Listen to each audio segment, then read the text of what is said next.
النهارده.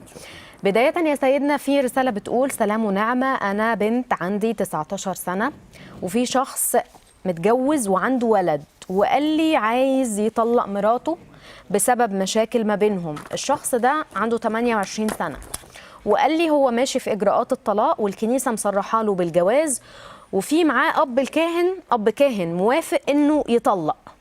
أعمل إيه يا سيدنا؟ واضح إن هو معشمها بالجواز وبيقول لها ان انا هطلق، والكنيسه مديالي تصريح جواز فمعلقها بيه. اولا يا بنتي، انت عندك 19 سنه وده سن صغير على اخذ قرار في الزواج. تأني ولا تتعجلي، ده نمرة واحد.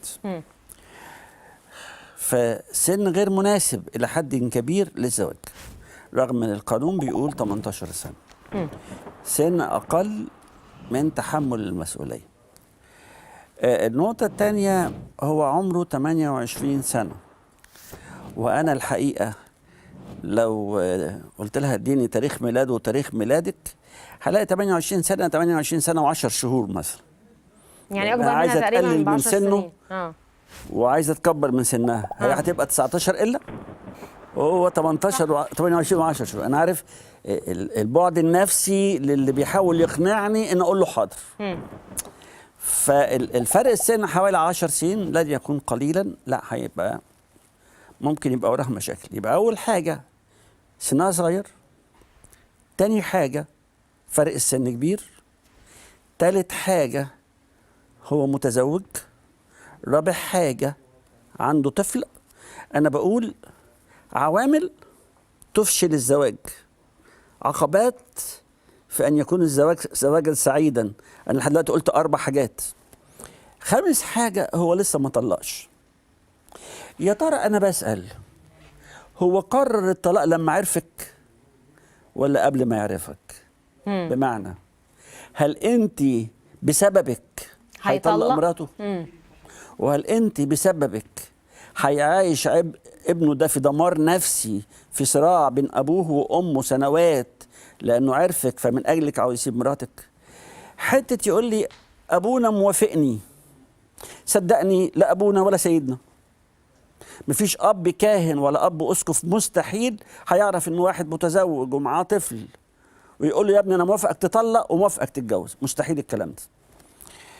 الحاجه الثانيه، وعدوه بتصريح. اسمحي لي اقول يعني وعدوه بالتصريح على اساس ايه؟ عايز اقول وبوضوح شديد وحسب نص الكتاب المقدس، لا طلاق الا للزنا. اقروا متى 5، اقروا متى 19، اقروا مرقس 10، اقروا لوقا 16. فالوعد على اساس ايه؟ مراته عايشه غلط؟ ولا لمجرد اختلافات هتتطلق؟ عايز اقول لحضرتك، كون عرف واحده وهو لازال متزوجا، ده هو يديها هي تصريح جواز. ده يعني يبقى في صالح مراته مش في صالح هذا الرجل. بالظبط. يا بنتي ما تخربيش بيت حد. لو كنت وسيله خراب هذا البيت هيجي لك اللي يبقى وسيله خراب بيتك في المستقبل. يا بنتي لا تخالفي وصيه ربنا. يا بنتي انت لسه صغيره. يا بنتي هو كبير. يا بنتي في فرق سن. يا بنتي ده بيتجوز. يا بنتي ده عنده ولد. اللي هينصحك او ينصحه بغير كده هو شريك في الخطأ وسيتحمل المسؤوليه امام الله. بوضوح شديد يعني. طيب يا سيدنا،